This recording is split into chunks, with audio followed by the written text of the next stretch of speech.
Alors bonjour à tout le monde, j'espère que vous vous portez bien et que le mois de mai commence et se développe sous des auspices extrêmement positifs. Je prends quelques minutes pour partager avec vous un certain nombre de réflexions sur un sujet qui fait l'objet de l'actualité dans l'écosystème digital, mais également sur lequel une et plusieurs personnes m'ont contacté pour avoir mon regard, ma grille de lecture sur ces derniers développements.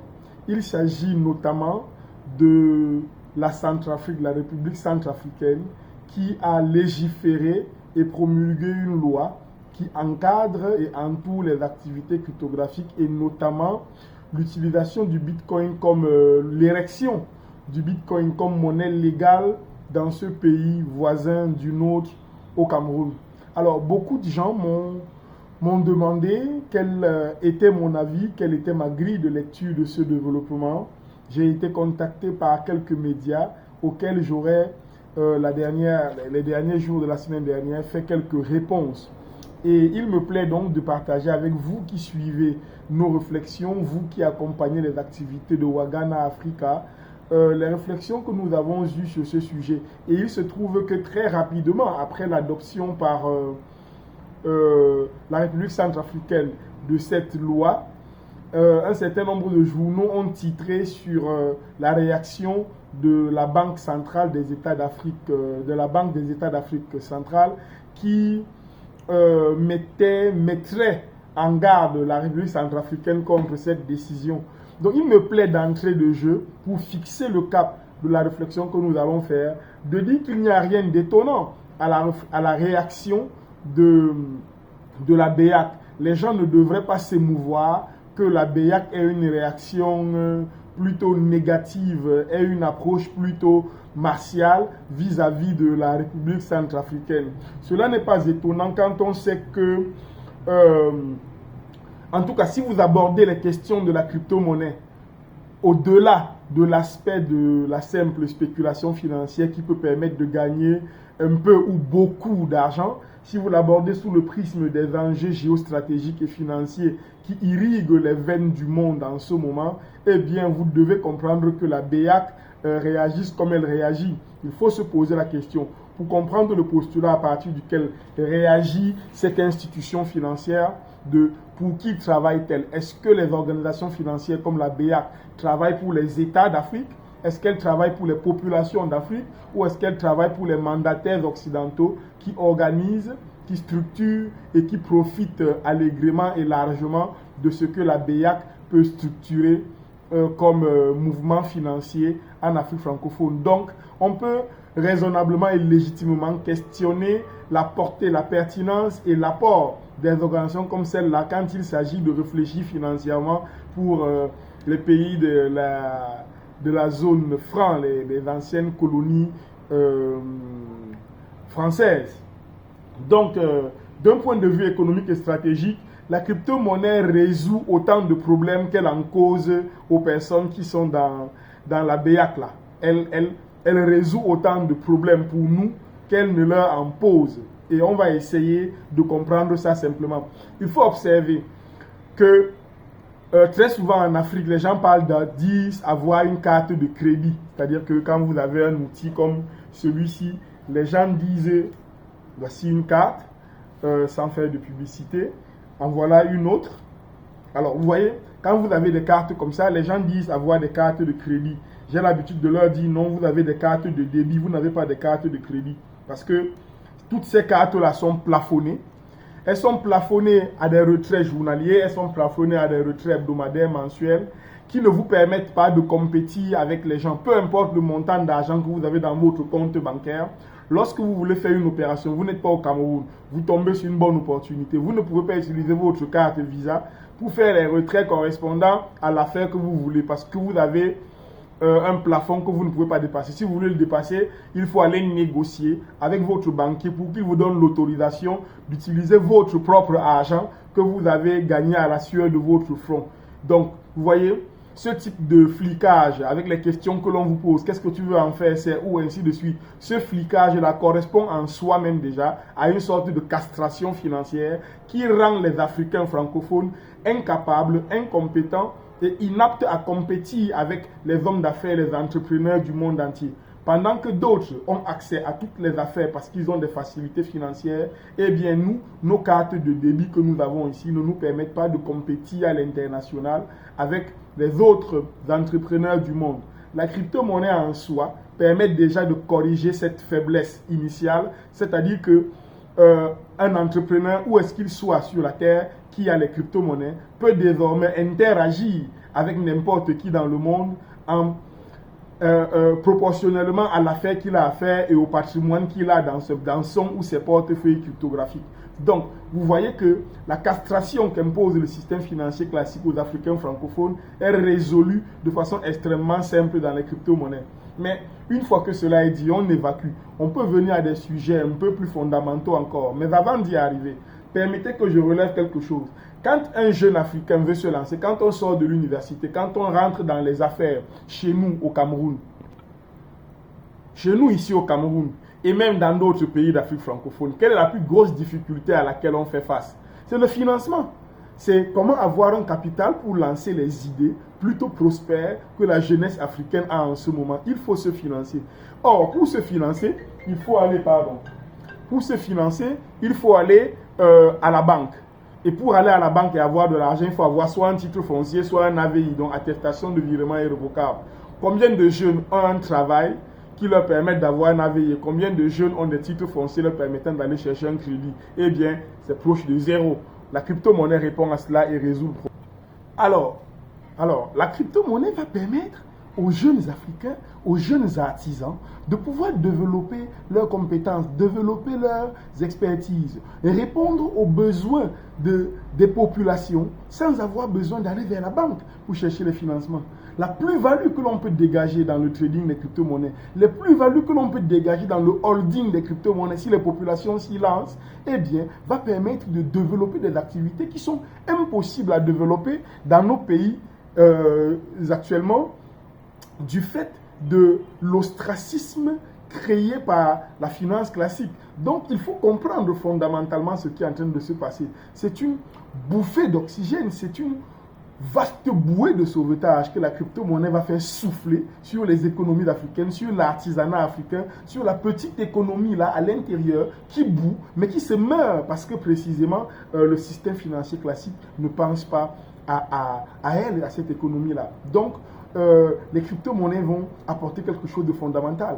Mais il faut comprendre, les amis, nous ne devons pas être naïfs. Cela doit perturber l'ordre existant parce qu'ils perdent le contrôle, ils perdent la mainmise sur les populations et ils voient souffler un vent potentiel de développement. Ils ne veulent pas ça. La main qui donne, c'est la main qui commande.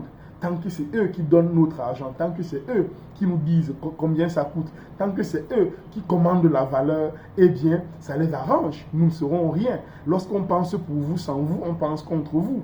Donc, le vent de liberté que fait souffler les crypto-monnaies, que l'écosystème digital en général et cryptographique en particulier, sur nos économies, sur nos jeunes et frêles économies, ne peut pas être vu d'un bon œil par tous ces faucons de la finance classique. Il faut les comprendre. La nouveauté leur fait peur. Le contrôle, la décentralisation qu'apportent les crypto-monnaies font peur, effraient ces gens-là. Alors, j'ai envie de dire, et je l'ai noté ici, les gens nous opposent. Et l'une des personnes qui m'a contacté, je la remercie, m'a posé la question, est-ce que ce n'est pas finalement le fait que l'État ne puisse pas contrôler ça, qui crée tout ce charivari autour de la question de la légalisation des crypto-monnaies REC? Je dis non, mais l'État centrafricain n'est pas fou. Leur président n'est pas un malade. Comme on veut traiter tous ceux qui sortent des sentiers battus et qui osent penser à l'extérieur du cadre. Non, ce n'est pas un malade. L'État peut mettre en œuvre les mécanismes de contrôle, les mécanismes pour tracer et traquer tous les délinquants. D'ailleurs, l'État connaît les gens qui font ça. Il y a les moyens dans la finance digitale de tracer. Tous les portefeuilles ne sont pas pareils. De Binance à Trust Wallet, en passant par Blockchain, MetaMask, KuCoin et les autres, on peut effectivement tracer les comptes, il y a des portefeuilles qui permettent la traçabilité. L'État, en légalisant la crypto-monnaie, peut choisir quel portefeuille il décide d'avoir dans son pays pour améliorer sa capacité à tracer. On peut fiscaliser et même, faisons une réflexion dans l'absolu. Est-ce qu'il est possible d'interdire ou de ne pas réfléchir efficacement, pertinemment à l'utilité d'un écosystème comme celui de la finance digitale et des crypto-monnaies parce qu'il y a quelques personnes identifiables qui font du faux? Ce ne serait pas juste. C'est un peu comme dire on ferme les stations-service parce que quelques-unes vendent du carburant frelaté. Ce serait comme dire qu'on ferme les hôpitaux ou qu'on interdise la formation des médecins parce qu'il y a quelques médecins qui ne font pas bien leur boulot. Non, ça, on ne raisonne pas comme ça. Ce n'est même pas pour nous autres Africains francophones qui avons passé ou qui passons depuis 60 ans la vie sous le diktat et l'impérialisme financier de la France, de ne pas oser quelque chose. Il vaut mieux mourir en essayant autre chose que d'accepter de rester aussi longtemps dans la servitude. On peut questionner la nécessité d'adopter le Bitcoin et non pas de créer une crypto-monnaie pour la Centrafrique et peut-être pour d'autres États africains globalement, mais en attendant, il faut faire le pas quelque chose, il faut essayer quelque chose. Il n'y a aucun diplôme, aucun mérite à être une victime permanente. Il faut oser faire autre chose. Il faut au moins souffrir d'avoir changé et non souffrir d'être resté dans le statu quo. Donc, le mouvement centrafricain est une interpellation. Regardez, lorsqu'une personne A, située au Cameroun, envoie de l'argent, 5 millions de francs CFA, 10 millions, à une personne B située en Belgique pour acheter par exemple une voiture, vous utilisez les modes de transfert classiques qu'il y a à la banque ou autre chose. Sauf que lorsque l'argent arrive là-bas, pour que l'interlocuteur B puisse avoir accès à l'argent, la banque vérifie si le compte d'opération, notamment pour le Cameroun par exemple, vérifie si le compte d'opération a suffisamment d'argent pour qu'on puisse convertir les 10 millions de francs CFA en euros afin de remettre à votre partenaire. On vérifie ça, pardon. On vérifie ça d'abord parce que à la vérité, c'est le compte d'opération là, avec les devises qu'il y a dedans, que votre pays a déposé en garantie, qui justifie ou qui permet que l'on lui remette les euros à la hauteur du nombre de francs CFA, du montant de francs CFA que vous avez envoyé. Or, il se trouve que nos pays n'importent pas grand-chose. Donc, nos pays, en dehors du bois, du cacao, du café et de l'EVA, on n'exporte pas grand-chose. Donc, notre compte d'opération n'est pas si fourni que cela. Voilà pourquoi on demande de mettre 50%. C'est vrai que l'ECO en Afrique de l'Ouest a joué le jeu en disant non. Mais dans les faits, si légalement on a dit qu'ils ne sont plus obligés, les États d'Afrique de l'Ouest, de mettre leur argent dans le compte d'opération, dans les faits, il reste qu'aucun pays n'a vidé son compte d'opération en France. Donc, factuellement, on n'a pas beaucoup avancé, même si légalement, il y a eu du saupoudrage. Donc, lorsque vous faites une transaction de l'Afrique francophone pour l'Europe, on regarde la balance de paiement, on regarde le compte d'opération. Et comme nous n'exportons pas grand-chose, nous ne fabriquons rien, nous ne transformons rien, notre compte n'est pas souvent fort parce que nous achetons beaucoup. Et comme nous achetons beaucoup, comme nous importons tout ou presque, eh bien, tout le temps, ces gens-là nous font du crédit dans notre compte d'opération pour justifier les transferts, pour accepter les transferts. Ils nous font des crédits et ces crédits-là, nous allons les rembourser en devises. La crypto-monnaie répond à cela, les amis. La crypto-monnaie est une parfaite réponse à cela, en ce sens que lorsque une personne A veut désormais envoyer de l'argent à une personne B qui est en France, on n'envoie pas le Bitcoin, on n'envoie pas Ethereum, on n'envoie pas n'importe quelle autre crypto-monnaie. Donc, notre interlocuteur aura le portefeuille et une fois qu'il a ça là-bas, il peut retirer en euros tranquillement sans que la balance de paiement de son pays ne souffre, sans que le compte d'opération de son pays ne souffre. Donc, vous comprenez l'enjeu stratégique qu'il y a dans les crypto-monnaies. Vous comprenez pourquoi aujourd'hui, nous, en tant qu'Africains, nous avons un intérêt XXL à nous intéresser à cet écosystème-là. Parce qu'il nous permet, par les transactions pierre to pierre, de dépasser l'ensemble des pesanteurs, l'ensemble des lourdeurs, l'ensemble des goulots d'étranglement qui empêchent à l'Africain de parler de tu à tu avec les entrepreneurs et les hommes d'affaires du monde entier. Avec la crypto-monnaie, on a une réelle réponse à une foultitude de difficultés que nous pose le franc CFA. Le front anti-crypto-monnaie qui peut se mettre en place va trouver des Africains qui sont de moins en moins idiots, enfin qui sont de plus en plus intéressés aux choses qui les concernent. Nous ne pensons pas que la crypto-monnaie soit une réponse apodictique aux difficultés que nous avons d'un point de vue financier, mais elles répondent en tout cas à nombre de questions qui peuvent nous permettre de commencer à envisager l'avenir avec moins de questions et plus de réponses. Donc, pour toutes les personnes qui nous ont contactés, nous allons continuer de répondre. Ça, c'était vraiment une réponse d'un cadre à des questionnements que l'on me fait pour dire aux gens que nous ne sommes pas loin de ces problématiques-là, que nous observons, que nous écoutons, que nous essayons de synthétiser tout ce qui est en train de se passer et qu'en temps opportun, nous allons apporter peut-être une réponse beaucoup plus structurée. Nous remercions les médias qui de plus en plus commencent à s'intéresser à la question. Nous suggérons de convoquer nombre d'experts, il y en a, pour expliquer comment la crypto-monnaie peut permettre effectivement de faire bouger les lignes. Nous croyons que la Centrafrique vient de jeter le pavé dans la mare et que c'est un signe précurseur, c'est un signe avant-coureur d'une prise de conscience massive, d'une prise de conscience non violente, d'une prise de conscience intellectuelle, opérationnelle, qui va permettre aux Africains de s'envisager dans leur rapport financier au reste du monde avec un peu plus de culot. En attendant les prochaines réponses, je vous souhaite de passer un excellent mois de mai cryptographique parce que le bull run, c'est bientôt. Ceux qui ne savent pas ce que c'est, bien vouloir contacter les équipes et les experts de Wagana Africa SARL. Nous sommes situés à Douala, Elf Axlou, en face de Hôtel Centre Touristique.